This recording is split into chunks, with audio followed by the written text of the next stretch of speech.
Imagine scoring 100 points in a single game, yet having no video to prove it. Wilt Chamberlain did just that in 1962, a record clouded by mystery and whispers. While Kobe's 81 is replayed endlessly, Wilt's feat challenges our need for visual proof. Let's see why the 100 points remain an argument among fans to this day. The game took place on March 2, 1962 between the Philadelphia Warriors and the New York Knicks at Hershey Sports Arena in Hershey, Pennsylvania. The Warriors won 169-147, and Wilt scored every 10th point, 36 of 63 from the field, and 28 of 32 from the free throw line. He also grabbed 25 rebounds. It's widely regarded as one of the greatest records in sports history.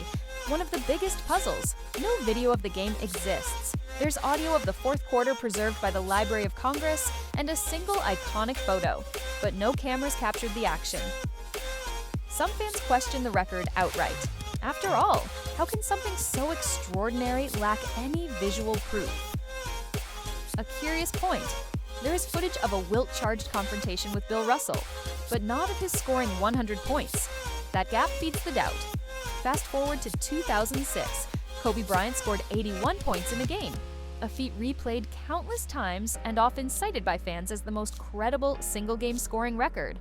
Why?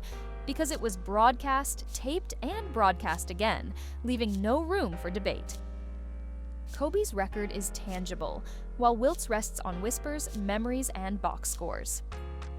The NBA of 1962 was nowhere near the media giant it is today.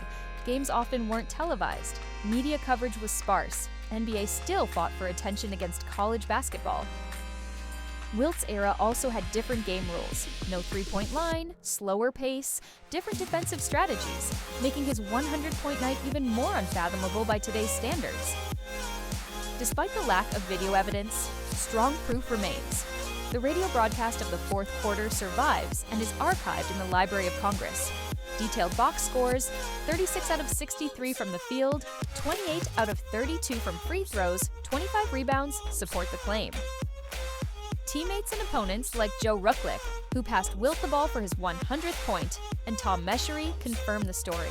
Even Darrell Imhoff, who guarded Wilt, called it a farce in awe, but a real one. Recent investigative journalism, including a Pablo Torre documentary, unearthed new audio and eyewitness accounts that further validate the achievement. Modern-day NBA often releases archival footage, classic finals, vintage highlights, yet Wilt's 100-point game remains absent. That absence perpetuates doubt, especially among newer fans who expect even obscure games to be readily available.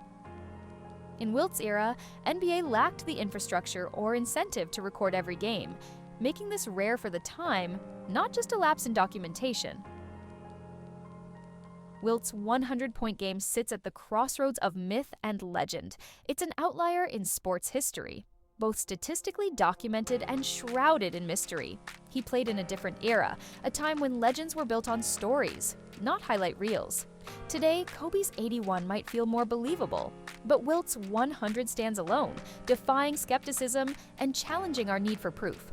Whether you fully believe it or view it as a tall tale, the legend endures.